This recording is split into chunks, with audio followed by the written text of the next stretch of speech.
힘들어. 이게 지금 제 마음을 표현한 게 아니라 지난 12월에 제 마음을 표현한 겁니다. 힘들다. 좀 쉬고 싶다. 그런 마음이 있었습니다. 왜 그랬냐면 좀 지쳤기 때문에 그랬습니다. 몸도 지쳤고 마음도 많이 지친 상태였습니다.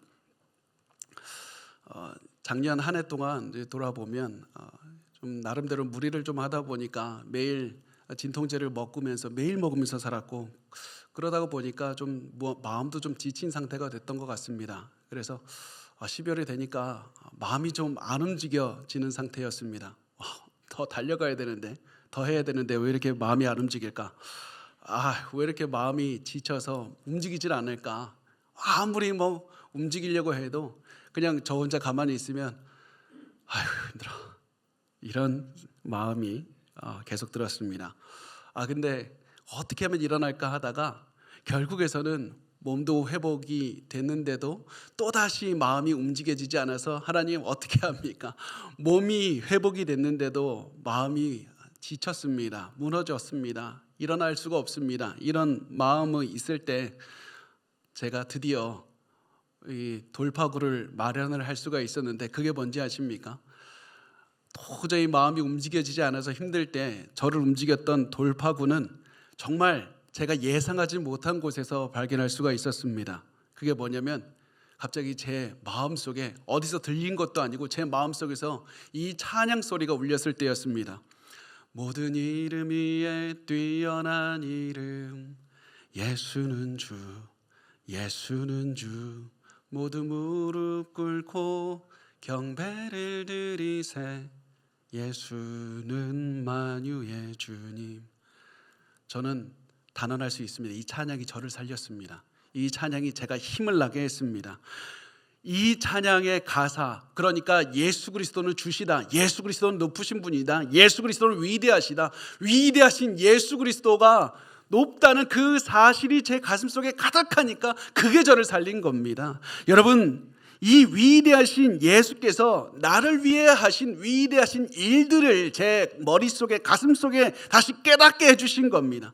이미 이거 다 알고 있는 내용이었습니다. 예수께서 나를 선택하시고 나를 위해 죽으시고 나와 함께 하시고 내가 목회하게 하시고 내가 살아가게 하시는 것, 이 모든 것들이 단순히 그냥 알고 있는 것에 지나지 않고 새롭게 다가왔습니다. 제 가슴속을 깊게 채웠습니다. 그것이 저를 살린 겁니다. 제가 살아갈 힘을 주었고 다시 달려갈 수 있는 힘을 주었습니다. 제가 예수의 위대하심을 생각하니까 제가 단순히 힘들다는 마음을 뛰어넘어서 열심히 달려갈 수 있는 힘을 얻게 된 겁니다. 기쁘게 달려갈 수 있게 됐습니다. 그러면서 제가 평소에 굉장히 존경하던 그 목사님의 말씀 다시 한번 제 가슴속에 저도 모르게 막 기억이 났는데요. 그게 누구냐면 주기철 목사님, 그분의 일사가고 한 번 죽는 것이다.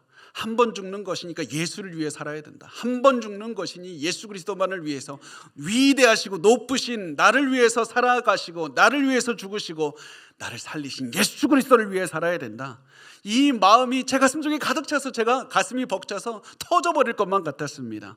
아무리 해도 움직여지지 않던 제 마음이 예수 그리스도의 위대하심으로 인해서 다시 일어나게 되었고, 한 번 죽는 것이니 예수를 위해서 전부를 다해서 죽겠다라는 그런 마음으로 사셨던 주기철 목사님의 그 말씀, 그 마음이 저를 이렇게 세웠던 겁니다. 여러분, 그래서 제가 확신할 수 있습니다. 우리를 세우는 것은 그리스도의 위대함입니다. 예수 그리스도의 위대함입니다. 내가 높아지고 나를 일으키는 것은 내가 잘되고 내가 높아지고 내가 박수받고 내가 사람들에게 영광을 얻는 것이 아니라 그리스도의 위대함을 깨닫고 그리스도를 찬양하는 겁니다. 그러면 위대하신 예수께서 나를 살리신다는 그 위대함을 체험하면 그 다음부터 무엇이 오는지 아십니까? 예수의 위대함을 체험한 사람은 반드시 하나님의 은혜를 체험할 수밖에 없습니다. 내가 지금까지 한 게 아무것도 없고 위대하신 예수께서 선물로 주셨던 그 은혜를 체험할 수밖에 없는 겁니다. 위대하신 예수께서 자격 없는 나를 살리셨고 내가 새 삶을 살게 하시고 나에게 사명 주셔서 내가 목표를 향해 걸어가게 하신다. 이 예수의 은혜를 체험하게 되는 겁니다. 그래서 여러분, 지금 중요한 것은 위대한 예수님을 체험하는 겁니다. 2025년을 시작하는 이때 우리가 가장 중요한 것은 새로운 결단을 내리고 새로운 목표를 가지고 새로운 마음을 가지고 새로운 습관을 가지고 살아가는 것이 아니라 위대하신 예수를 아는 것이 중요한 겁니다. 그런데 우리의 문제가 뭡니까? 교회를 오래 다녀서 이 얘기를 수없이 들었다는 게 문제입니다. 이 얘기를 수없이 들으면서도 아무런 감정이나 아무런 생각이 들지 않는 게 문제인 겁니다. 예수에 대해서 머리로는 알고 있으면서 가슴으로는 모르는 겁니다. 예수의 은혜를 체험하지 못하는 것이고 예수의 위대함을 체험하지 못하는 겁니다. 예수의 위대하심은 목사의 설교를 통해서 알 수 있는 것이 아니라, 책을 봐서 알 수 있는 것이 아니라, 나를 통해서 역사하시는 예수의 위대함을 체험할 때 내 마음을 채우시고 나를 살리시고 나를 일으켜 세우시고 앞으로 걸어가게 하시는 예수의 위대함을 체험할 때, 예수가 나와 같은 약한 자도 세우신다는 은혜의 예수를 체험할 때 우리가 알 수 있는 겁니다. 여러분은 위대하신 예수님을 알고 있습니까? 내게 생명을 주시고 내가 걸어가게 하시고 내 몸도 고치시고 마음도 고치시고 내 삶을 인도하시는 예수님의 위대함을 체험하셔야만 됩니다. 우리 예수 그리스도의 위대함을 체험하지 못한 사람은 아무리 새로운 삶을 살려고 해도 계속 무너질 수밖에 없습니다. 계속해서 은혜를 체험하지 못하니까 내가 발버둥치면서 어떻게 하면 내가 살아나야 되지? 어떻게 하면 내가 더욱더 사람들에게 드러날 수 있을까? 어떻게 하면 이 2025년 살아낼 수 있을까? 생존할 수 있을까? 모든 것을 생존으로 생각하고 살아내는데 스트레스를 받으면서 급급하게 됩니다. 여러분, 우리의 살아가는 힘은 은혜를 체험하는 데 있고, 은혜를 체험하는 능력은 예수의 위대함을 바라보는 데 있습니다. 은혜를 체험하지 못하면 우리가 이렇게 얘기를 합니다. 예수님, 내가 최선을 다했으니까 나에게 나 좀 잘 살게 해주십시오. 나에게 대가를 주셔야 되는 거 아닙니까? 나에게 갚아주십시오. 예수님, 저렇게 잘못 사는 저 악한 사람들 처벌하셔야지 왜 복을 줍니까? 말이 됩니까? 저들이 예수 믿고 나와 똑같이 구원받는 게 말도 안 됩니다. 살아내는데, 생존하는데 집중한 사람은 이렇게 살 수밖에 없습니다. 가족들이 나 좀 도와달라고, 나 힘들다고, 아빠, 엄마, 여보 나 힘들다고 하면 내가 지금 이렇게 살아가는데 얼마나 힘든지를 아냐고 그렇게 하면서 소리칠 수밖에 없습니다. 우리가 위대하신 예수님을 인식하지 못하면 마음이 은혜로 차지 않으니까 바뀌지 않는 것이고, 계속해서 내가 높아지려고, 살아내려고, 생존하려고, 버텨보려고 계속 이런 삶을 사는 겁니다. 이렇게 살아가면 우리가 위대하신 하나님 앞에 서는 것이 무엇인지 모르고, 하나님께서 내 죄 용서해 주시고 나 같은 사람 살려주시고 오늘도 나에게 주신 모든 것이 은혜고 선물이라는 사실을 몰라서 계속해서 두려워하면서 전전긍긍하면서, 하루도 또 내가 실수할까 봐, 또 무너질까 봐, 저 사람이 나에게 연락하지 않을까 봐, 돈 못 벌까 봐 두려워서 매일매일 도망다니면서 살아가는 겁니다. 그래서 예수 그리스도의 은혜로, 예수 그리스도의 위대함으로 우리의 마음을 채우지 못하고 있다면 우리 지금 잘못 가고 있는 겁니다. 그리고 이런 잘못된 생각으로 가득 차 있던 사람들이 이 바울 시대의 유대인들이었습니다. 이 유대인들은 무슨 생각을 했냐면, 내가 드러나고 내가 높아지고 내가 해야 된다. 내가 천국 가기 위해서, 하나님께서 나를 받아주시기 위해서 내가 율법을 다 지키고 내가 의로워야 된다. 내가 완벽한 인생을 살면 된다. 내가 열심히 잘 살았기 때문에 하나님 나 받아주셔야 되는 것 아닙니까? 하나님, 내가 정말 열심히 살지 않았습니까? 율법 정말 잘 지키지 않았습니까? 이런 마음이 있었습니다. 그런데 바울은 이런 유대인들이 도저히 용납할 수 없는 말을 합니다. 너희는 죄인이다. 너희는 하나님 앞에 온전히 설 수가 없다. 아무리 열심히 해도 하나님께 다가가지 못한다. 하나님께 갈 수 있는 유일한 방법은 죄인임을 인정하고 회개하고 예수 그리스도를 믿는 방법밖에 없다. 너희 유대인들이 이방인보다 잘난 게 아무것도 없다. 너희는 누구나 다 죄인이니 너희 자신을 예수 앞에 낮추고 위대하신 예수 그리스도를 믿어야만 된다. 그래야만 살 수 있다. 예수 그리스도를 붙잡아라. 그 말을 바울은 이렇게 표현을 한 겁니다. 30절과 31절 말씀 같이 읽겠습니다. 시작. 그런즉 우리가 무슨 말을 하리요? 의를 따르지 아니한 이방인들의 의를 얻었으니 곧 믿음에서 난 의요 의의 법을 따라간 이스라엘은 율법에 이르지 못하였으니. 아멘. 자신이 하나님 앞에 의롭게 되기 위해서, 하나님이 나를 받아줄 수 있는 상태가 되기 위해서 율법을 열심히 지키고 산 유대인들은, 성경이 말씀하는 것은 너희 그렇게 열심히 살았는데 의롭게 되지 못했어. 하나님이 너를 받아주실 상태가 아니야.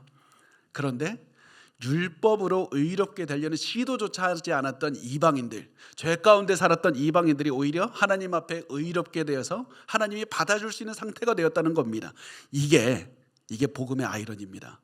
이게 복음의 아이러니입니다. 의롭게 되기를 가장 원했던 사람들이 자신의 죄로 인해서 죽게 되고, 의롭게 되기를 원하지조차 생각조차 몰랐던 사람들은 하나님이 보시기 거룩하고 흠이 없이 된 겁니다. 놀랍지 않습니까? 왜 의롭게 되기 위해서 열심히 산 사람들은 의롭게 되지 못하고, 의롭게 되기 위해서 노력하지조차 않은 사람들이 의롭게 될 수 있었습니까?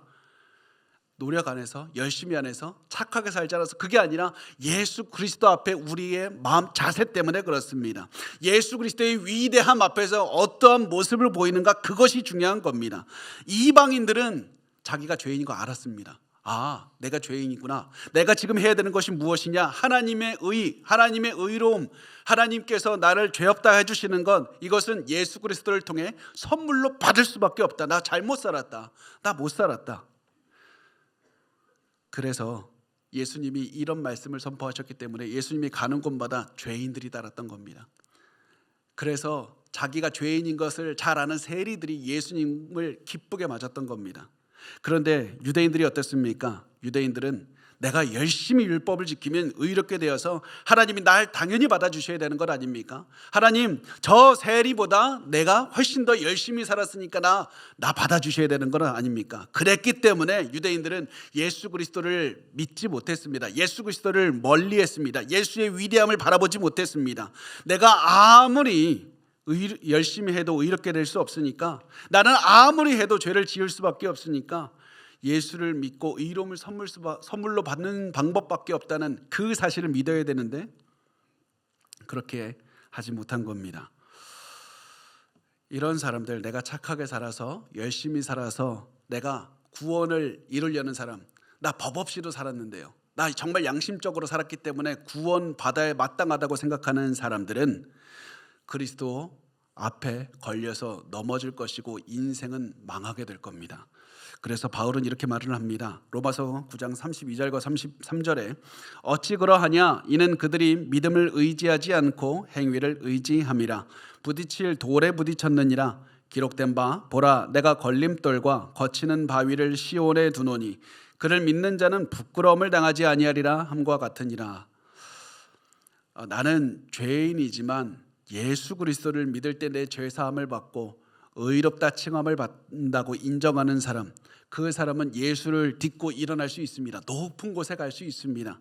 그렇지만 내가 노력해서, 나 열심히 살아서 나 천국 가야 된다, 내가 노력으로 천국 갈 수 있다, 그렇게 말하는 사람들은 예수라는 돌에 걸려 넘어져 버릴 겁니다. 무너질 겁니다. 그래서 결론이 어떻게 되냐면, 예수님을 믿고 의로움을 선물로 받은 사람, 하나님께서 너 죄 없다고 인정해 주신 사람은 마지막 날에 부끄러움을 당하지 않을 것이지만, 내가 의로움을 이뤄서 내가 높아지고 내가 하고 내가 힘내서 내가 모든 것을 할 것이다 라고 생각하는 사람은 마지막 날에 부끄러움을 당하리라. 여기에서 부끄러움을 당한다는 말은 단순히 그냥 내 수치가 들어서 살고 창피해, 이런 얘기가 아닙니다. 내 죄가 하나님 앞에 드러난다는 겁니다. 마지막 심판의 날에 예수를 믿은 사람은 모든 죄가 가려져서 죄가 드러나질 않으니까 하나님 앞에 당당하게 나갈 수 있습니다. 하나님, 나를 받아주십시오. 그런데 내가 열심히 살아서 열심히 내 구원을 이루려는 사람, 하나님 앞에 내가 열심히 살았으니까 나 반드시 받아줘야 됩니다, 이렇게 생각하는 사람은 하나님 심판대 앞에 서니까 죄가 너무 많아서 너무 수치를 느끼고 결국에는 영원한 심판의 멸망을 당한다는 겁니다. 그래서 이렇게 말씀을 하는 겁니다. 예수로 인해 구원받고 예수로 인해 의로움을 받는다는 사실을 믿어야 된다. 예수 그리스도, 위대하신 예수 그리스도에 대한 믿음만이 중요하다. 위대하신 예수 그리스도를 통해서만 우리가 구원을 얻는다. 예수의 능력이 중요하고 나의 노력이 중요한 것이 아니다. 내 모든 노력은 예수를 믿는 그 믿음 위에 세워져야 된다는 겁니다. 제가 신학교에 다닐 때요. 제가 이런 말을 제 입으로 하면 너무 부끄럽지만 저 정말로 가슴이 뜨거운 전도사였습니다. 여러분 아무도 안 믿으시지만 저 사실입니다. 정말 열정을 가지고 죽으면 죽으리라 막 이런 마음으로 살았는데 그때 한 교회가 굉장히 좀 어려움을 겪고 있다는 그런 사실을 듣게 됐습니다. 그 교회가 잘 있다가 성도들이 싸워서 갈라졌고 그리고 그 교회에 사역하러 가는 사역자가 아무도 없대 그런 얘기를 좀 들었습니다. 그 교회에 가면 무슨 사례비도 못 준대. 그래서 내가 가야 되겠다. 하나님 제가 하겠습니다. 그렇게 생각을 하고 그 마음을 이제 저랑 가까이 있었던 전도사님께 나눴는데 전도사님께서 그 얘기를 듣고는 제 손을 붙잡고 이렇게 말씀하셨습니다. 윤 전도사 그러다 죽어. 그런 교회는 함부로 가는 게 아니야. 그랬다가는 성도들도 힘들고 너도 힘들고 너도 죽어. 그거 마치 불나방이 불 속으로 뛰어드는 거하고 똑같다. 그런데 그 다음에 이분이 한 말이 굉장히 중요했는데요. 근데 많은 사역자들, 많은 사람들이 불 속으로 뛰어든다. 자기의 생각으로 내가 열심히 하겠다는 마음으로 불 속으로 뛰어들면서 이렇게 기도한다고. 하나님 제가 갑니다. 하나님 제가 갑니다. 제가 너무 갑니다. 제가 희생합니다. 제가 노력합니다. 하나님 제가 갑니다. 이러면서 막 눈물을 흘립니다. 그 사람들을 사랑해서가 아니라 내가 하는 모습이 너무 감격스러워서 내가 이런 희생도 안 해. 너무 멋있지 않습니까? 그래서 자신의 노력 때문에 운다는 겁니다. 여러분은 혹시 이런 모습을 갖고 있지는 않습니까? 열심을 하고 있는데 내가 합니다. 하나님 나 합니다. 그러면서 나 자신의 노력과 나 자신의 그런 모든 희생을 인정받고 싶고 내가 사람들에게 박수 받는 게 중요하고 내가 열심히 살아가는 것 그것이 중요한 것입니까? 아니면 예수 그리스도의 복음을 체험해서 그 위대하신 예수의 은혜를 체험해서 그것에 대한 반응으로 우리 살아가고 있습니까? 여러분 우리 다시 한번 말씀을 드리지만 열심히 한 것은 좋은 겁니다. 희생하는 거 좋은 겁니다. 그런데 예수에 대한 위대하신 예수를 체험하지 못하고 위대하신 예수의 은혜가 없이 열심히 살아가는 것 그것은 우리를 망하게 만드는 겁니다. 잘못 살고 있는 겁니다. 잘못 살아가고 있는 겁니다. 여러분 우리가 우리의 모든 열심 오늘부터 지금 하는 모든 열심은 위대하신 예수님께서 나를 위해서 구원해 주셨고 나를 의롭게 해 주셨다. 이 은혜를 체험해서 반응으로만 살아가셔야만 됩니다. 그래서 바울이 이렇게 이야기를 합니다. 로마서 10장 1절에서 4절 말씀에 우리 같이 읽겠습니다. 시작. 형제들아 내 마음에 원하는 바와 하나님께 구하는 바는 이스라엘을 위함이니 곧 그들로 구원을 받게 함이라. 내가 증언하노니 그들이 하나님께 열심히 있으나 올바른 지식을 따른 것이 아니니라. 하나님의 의의를 모르고 자기 의의를 세우려고 힘써 하나님의 의의에 복종하지 아니하였느니라. 그리스도는 모든 믿는 자에게 의의를 이루기 위하여 율법의 마침이 되시느니라. 아멘. 여기서 바울이 강조하는 말 예수는 율법의 마침이 되신다. 예수는 율법의 마침이 되신다. 이 말은 예수님께서 율법을 다 이루셨다는 겁니다. 우리를 대신해서 율법을 다 성취하셨습니다. 그 다음에 죄인들인 우리를 대신해서 죽으신 겁니다. 그래서 이제부터 우리가 해야 되는 것은 예수를 믿기만 하면 됩니다. 위대하신 예수께서 내 죄를 대신해서 죽으셨다. 율법을 다 이루시고 나를 대신해서 죽으셨다는 이 사실을 믿기만 하면 되는 겁니다. 그러면 구원을 얻게 됩니다. 그런데 유대인들은 율법에 대한 잘못된 지식을 갖고 있었습니다. 우리는 율법을 지킬 수 있다. 그러므로 구원, 의로움 그 모든 것들은 내가 노력으로 얻을 수 있다고 생각을 한 겁니다. 내가 이미 잘 살고 있는데 무슨 죄로부터의 구원입니까? 나 진짜 잘 살고 있습니다. 지금까지 산 대로 열심히 살면 안 되는 건 아닙니까? 이렇게 잘못된 지식, 잘못된 생각을 하면서 살았던 겁니다. 내가 열심히 했으니까 내가 천국에 갈 수 있다고 생각을 한 겁니다.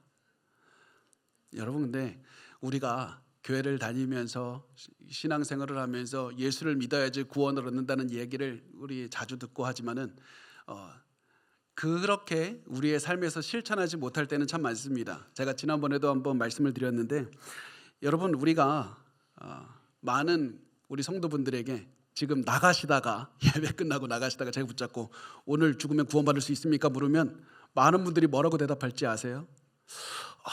제가 못할 것 같아요. 예수는 믿었는데 제가 어제 부인한테 화를 냈어요. 제가 요즘 기도를 잘 안 했어요. 제가 말씀 읽기 요즘에 조금 안 했는데 제가 1년 전에 물어보셨으면 제가 잘했다고 대답했을 텐데, 그래서 제가 오늘 죽어도 구원 얻을지는 잘 모르겠지만 내가 조금 더 열심히 하면 구원을 얻겠습니다. 그렇게 많은 분들이 대답을 합니다. 우리가 잘 살아도 절대 구원을 얻을 자격이 생기는 게 아닙니다. 우리는 아무리 열심히 살아도, 여러분의 목숨을 다해서 살아도 여러분은 천국에 갈 자격이 없습니다. 그러나 나를 구원해 주신 위대하신 은혜의 하나님을 체험하고 그 하나님께서 나의 이 미천한 노력도 받아주신다는 사실을 알고 그냥 최선을 다해서 살아가는 것밖에 없습니다. 그냥 내가 살아가는 것은 복음의 뿌리를 둔 최선의 삶, 진리의 뿌리를 둔 인생을 살아내는 것밖에 없습니다. 나는 이미 의롭게 되었으니 이제부터 예수 그리스도를 믿고 의롭게 살아가면 된다. 은혜에 대한 반응으로 매일매일 살아내는 것이 중요한 겁니다.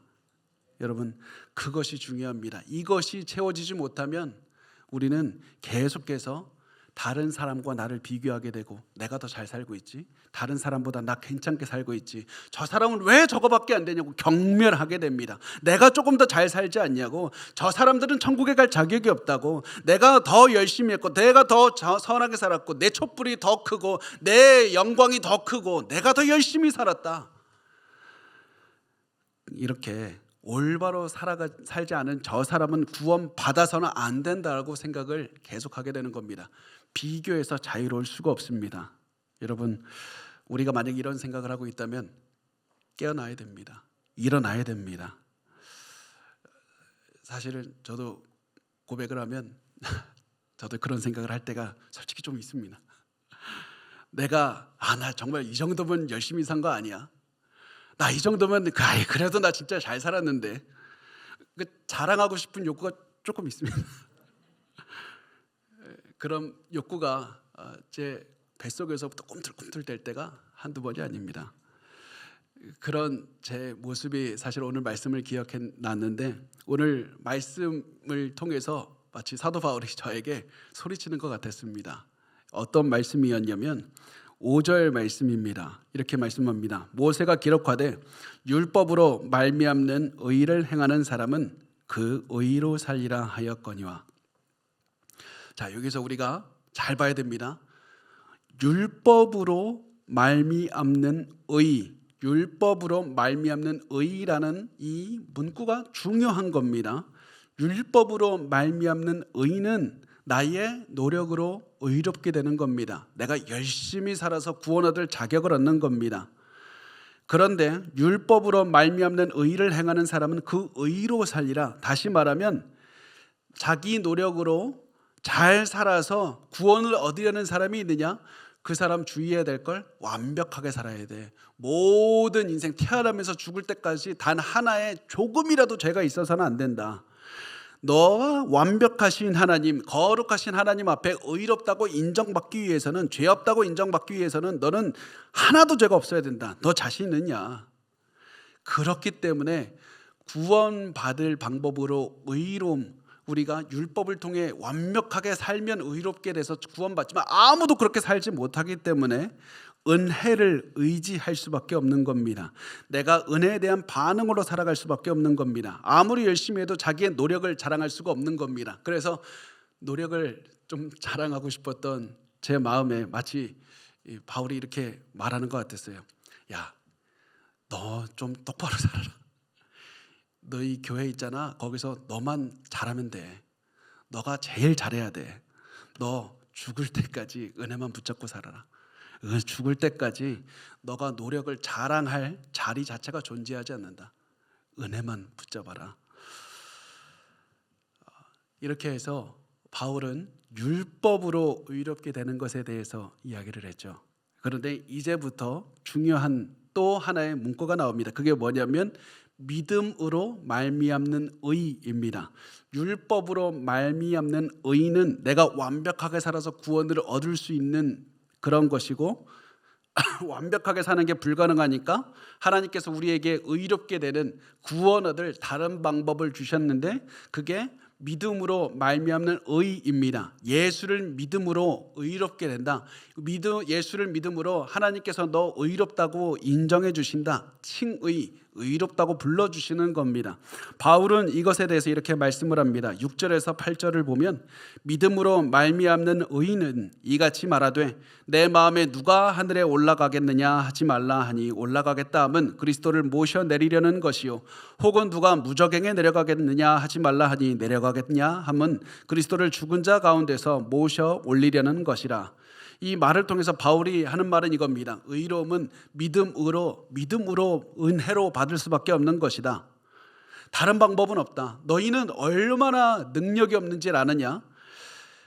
누가 하늘에 올라가겠느냐 하지 말라 하니 올라가겠다 하면 그리스도를 모셔내리려는 것이요. 이 말은 야, 너희 중에 누가 예수님께서 이 땅에 성육신으로 태어나게 할 수 있는 능력 있는 자가 있느냐? 아무도 없지.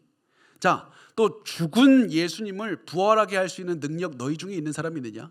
너희는 힘이 없어서 너희의 구원에 기여할 수 있는 게 아무것도 없다. 너희는 구원을 얻을 수 있는 능력을 가진 존재들이 아니다. 너희들가 할 수 있는 유일한 것은 믿음을 선물로 받는 것밖에 없다. 믿음으로 구원을 선물로 받아야만 된다. 이 사실을 강조하고 있는 것이고, 이 사실을 알려주기 위해서 바울은 이렇게 말합니다. 9절에서 11절 말씀에 그러면 무엇을 말하느냐? 말씀이 내게 가까워 내 입에 있으며 내 마음에 있다 하였으니 곧 우리가 전파하는 믿음의 말씀이라. 내가 만일 내 입으로 예수를 주로 시인하며 또 하나님께서 그를 죽은 자 가운데서 살리신 것을 내 마음에 믿으면 구원을 받으리라. 사람이 마음으로 믿어 의에 이르고 입으로 시인하여 구원에 이르느니라.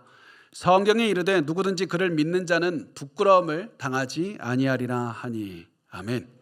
누구든지 예수를 믿으면 구원을 얻는다. 이 말씀 통해서 전달하는 게 무엇입니까?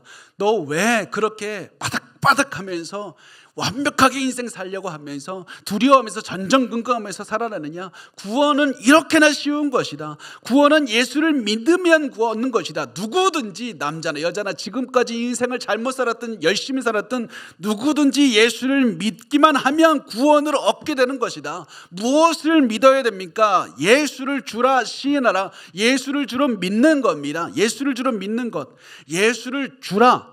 예수가 주다. 이 말은 예수님이 야훼 하나님, 구약의 하나님이라는 사실을 믿는 것이고, 예수가 하나님이라는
중요한 것은 예수를 사랑하기 때문에